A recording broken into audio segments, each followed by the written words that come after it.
Good morning, 5th class. Today we will discuss about the chapter 5 weather and climate. Okay. आपको सबसे पहले पता करना है what is weather and what is climate. सबसे पहले है आपका व्हाट इज़ वेदर.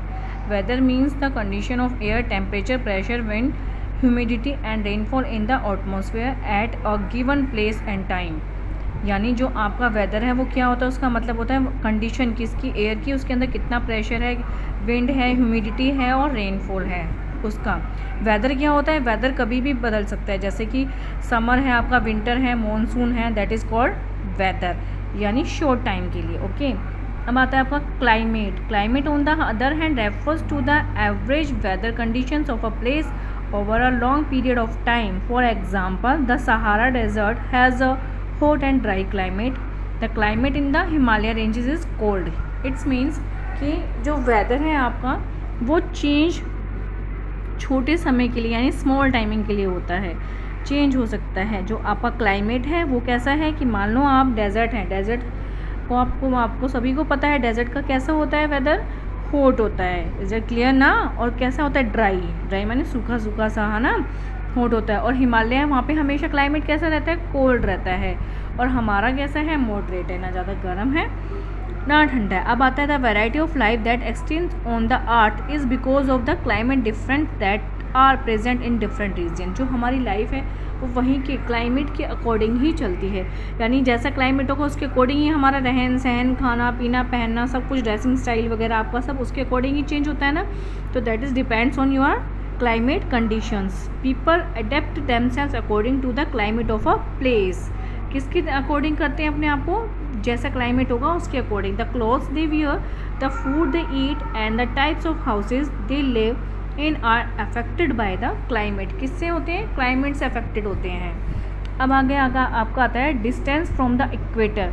इक्वेटर मैंने आपको बताया था ना फर्स्ट चैप्टर में कि इक्वेटर क्या था. मैं इक्वेटर जैसे नेम से ही क्लियर होता है, इक्वेटर यानी इक्वल डिवाइड करता है जो हमारी अर्थ को, दैट इज़ कॉल्ड इक्वेटर. बीच में जो सेंटर में लाइन होती है दैट इज़ कॉल्ड इक्वेटर. बेटा ये हमेशा इमेजिनरी लाइन है, ये अपने माइंड में सेटअप करना. ग्लोब पे ऐसा कुछ भी नहीं है, ये साइंटिस्ट ने इस चीज़ों इनको समझने के लिए लाइन इनके ऊपर ड्रॉ की हुई हैं. ठीक है. अब वो कहता है कि इक्वेटर के आसपास जो एरिया है उसके वेदर बता रहे हैं कि इक्वेटर से दूरी पर क्या होता है, इक्वेटर के पास में क्या होता है. अब मैं आपको बताती हूँ. जैसे कि इक्वेटर है, मान लीजिए ये आपकी अर्थ है. Is it clear. इसमें ये इक्वेटर है बीच में, ये फर्स्ट, ये सेकंड. यहाँ आपकी ट्रॉपिक ऑफ कैंसर होती है, यहाँ ट्रॉपिक ऑफ कैप्रिकॉर्न होती है. इक्वेटर, ये इक्वेटर है. अब ये मान लीजिए सन है आपका. ठीक है. अब जो सन की रेज है ना वो कहाँ पर डायरेक्ट जा रही हैं, इक्वेटर पे जा रही है ना.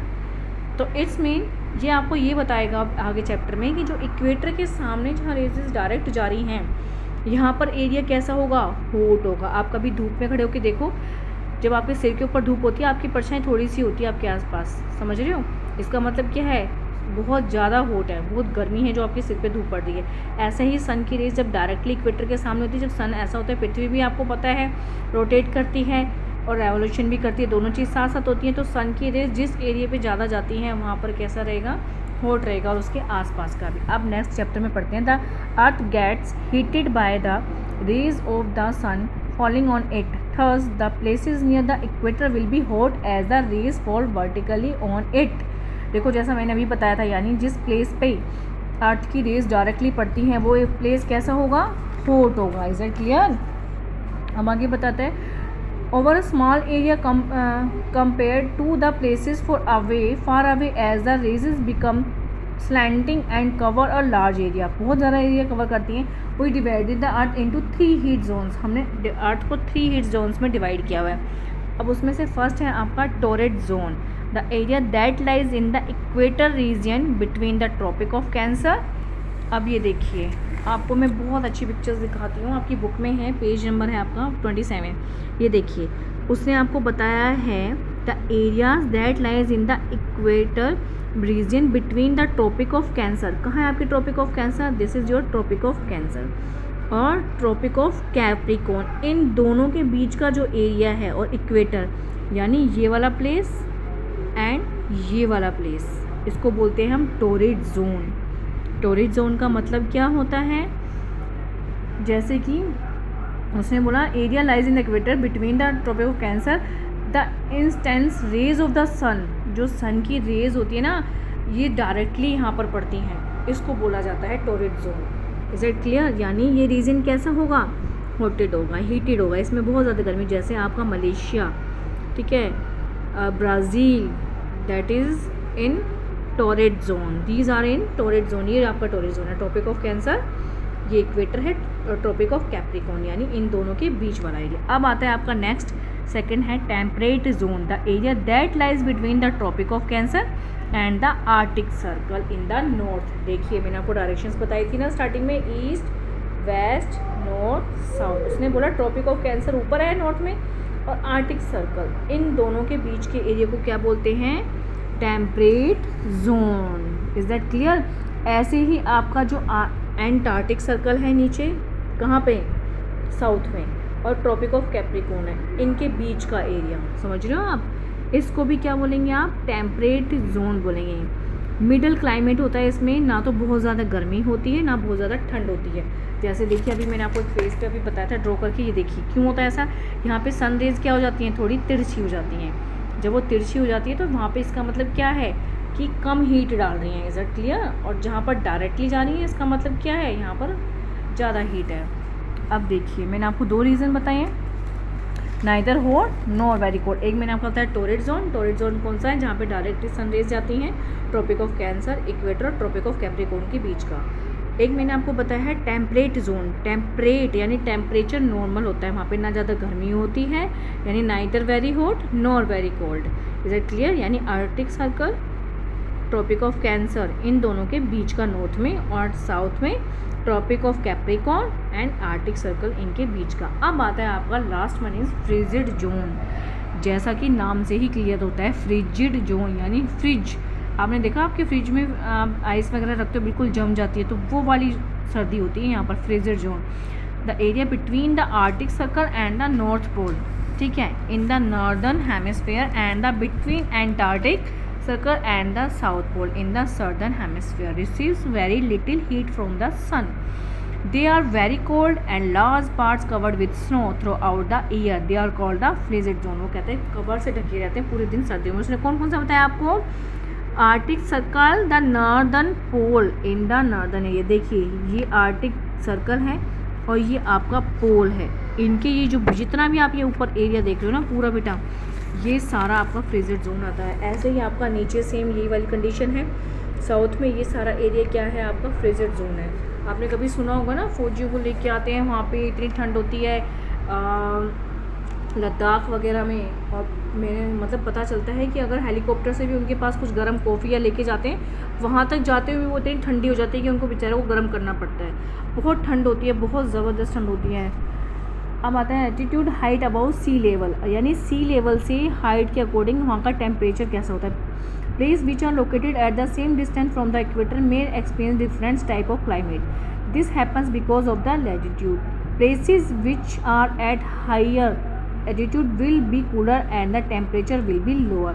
ये वो कहता है कि जो सी लेवल से हायर होते हैं ना, एल्टीट्यूड से हायर होते हैं, ये होती है लॉन्गिट्यूड, ये होती है आपकी लैटिट्यूड, यानी इनके इधर होते हैं ऊपर हायर होते हैं। वो कैसे प्लेस होते हैं आपके? कैसे होते हैं? कूल होते हैं, इनमें टेम्परेचर कम होता है। जैसे शिमला क्या है आपका? ऊपर है ना, देखा है ना आपने, वहाँ पर हिमाचल प्रदेश की तरफ, वो कैसा होता है आपका?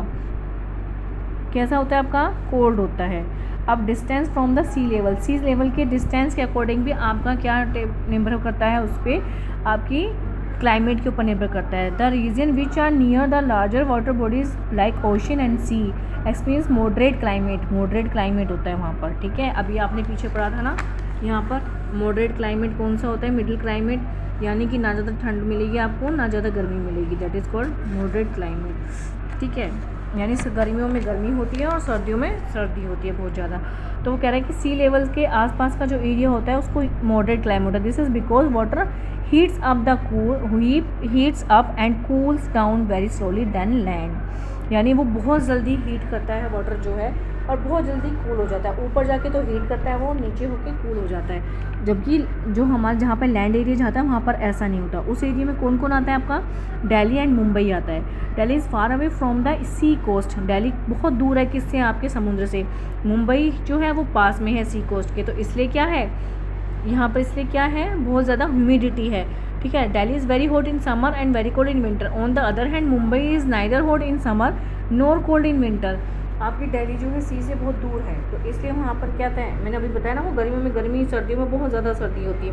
कहते हैं ना दिल्ली की सर्दी, तो वाकई में बहुत ठंड होती है वहाँ पर। और मुंबई क्या है, मुंबई किसके पास है, सी के पास है।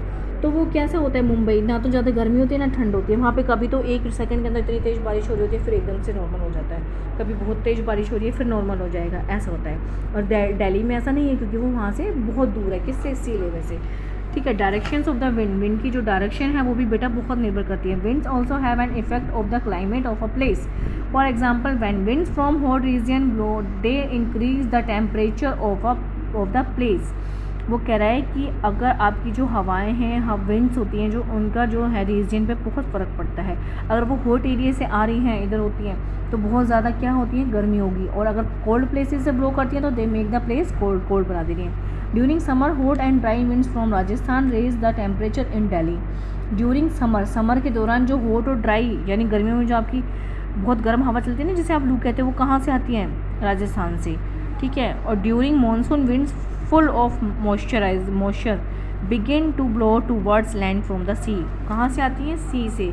तो क्या होती है, उनके अंदर मॉइस्चराइज़र होता है। जैसे कहते हैं मॉइस्चराइज़र क्रीम लगाई, हल्का सा जैसे सूखी त्वचा होती है वो नरम पड़ जाती है, तो ऐसे ही ये मॉइस्चर लाती हैं, जिसके कारण क्या होता है, रेनफॉल होती है। During winter cool winds from the Himalaya cause temperature to fall in many parts of the north India. हमारा north India, east west north, ऊपर जो हमारा नॉर्थ इंडिया जिसमें हम रह रहे हैं, हरियाणा वगैरह, ये जो है आपका एरिया, ये नॉर्थ में आता है।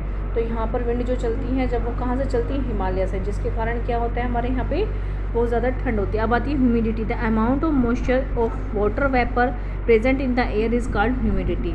यानी जो अमाउंट मॉइस्चर का होता है ना, आप इतना घुटन सी हो रही है, उसको बोलते हैं ह्यूमिडिटी। आप देखते हो, आप जो ये मौसम है ना, अगस्त का जो ये मौसम है, जब बारिश होकर हटी है, इसको ह्यूमिड मौसम बोलते हैं। इसका रीज़न ये है कि बारिश होने के बाद बहुत ज़्यादा ह्यूमिडिटी बन जाती है एटमॉस्फेयर में, जिसके कारण क्या होता है, हमें बहुत ज़्यादा चिपचिपाहटपन, पसीने आना, घुटन होना बार बार, और हम जब एसी में बैठते हैं तो हमें अच्छा फील होता है। तो ये जो ह्यूमिडिटी होती है ये इसी के कारण होती है। ठीक है, अब आता है changing with the, this is due to the rise global temperature which is happening due to man made activities like burning of fossil fuels and cutting down the trees, releasing harmful gases in the atmosphere gives rise to green house effect. ये green house पे effect डालता है। क्या effect है ये, जैसे हम लोग कूड़ा जलाते हैं, पेड़ पौधे काट रहे हैं, ये किस पे इफेक्ट डालता है बेटा, हमारे ग्रीन हाउस पे। तो आपसे यही रिक्वेस्ट है, ज़्यादा से ज़्यादा पेड़ लगाएं। आपने देखा होगा हमारे SGVN में बहुत सारे पेड़ लगे हुए हैं पीछे, है ना, नीम के पेड़ हैं, ये हैं, आपको पता है सब। हम कहते हैं कि पीपल में भूत होता है, ये होता है, ऐसा कुछ भी नहीं है, कुछ नहीं होता उसमें, बल्कि सबसे ज़्यादा ऑक्सीजन देता है हमारा पीपल का पेड़, बहुत ज़्यादा ऑक्सीजन देता है। और नीम जो है वो हमारे एटमॉस्फेयर को बहुत अच्छा करता है, क्लीन करता है। तुलसी का पौधा भी ऐसा ही होता है, उसके अंदर बहुत मात्रा में वो बोलते हैं ना कि आप उसको दवाई दी है, इसको ये हो गया वो हो गया, कोई रिएक्शन हो जाए ना, कुछ हो जाए, आप तुलसी खा लो, दैट इज़ बेस्ट। तो बेटा आपका ये जो है weather and climate chapter finish हुआ। मैंने इसकी रीडिंग कराई, आपको समझाया। देन इससे रिलेटेड अगर आपको कोई प्रॉब्लम हो तो मुझे बताना, और मैं इससे रिलेटेड आपसे क्वेश्चंस पूछूंगी अपनी वीडियो में। मैं अभी आपकी ऑनलाइन क्लास नहीं ले पा रही हूँ क्योंकि मेरे फ़ोन में कुछ टेक्निकल प्रॉब्लम है। जैसे ये शॉर्ट आउट हो जाएगी, I will take your classes. Okay बेटा, bye bye and take care. और ये देखिए, सॉरी, ये जो आपके देखिए ना, humidity, the amount of motion in the air, climate, latitude, ये सारे जो है ना, अल्टीट्यूड, ये सारे आपको क्या करना है, आपको अपनी नोटबुक में लिखना है। ठीक है, ये तीनों ये देख लीजिए ध्यान से। Is it clear? आपकी बुक में होंगे, पेज नंबर है आपका ये 29, इसमें ये आपको लिखना है।